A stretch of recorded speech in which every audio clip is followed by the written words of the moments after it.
Hay naku mga pangga, grabe talaga yung tiwala na binigay namin sa mag-asawa na yun. Ilang beses lang lumapit sa amin na nagmakaawa, na tulungan namin sila, na mag-finance kami sa kanila.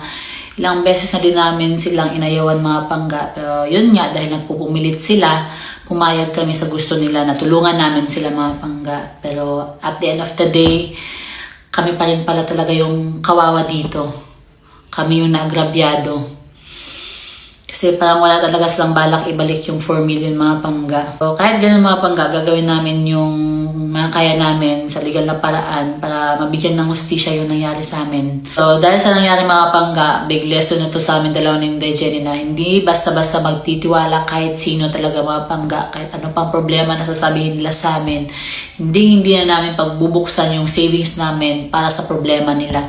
Sa totoo lang, ilang beses ito nangyari sa amin na daming lumalapit sa amin, mihingi ng tulong na tinutulungan namin, pero at the end of the day kami pa rin yung naging masama.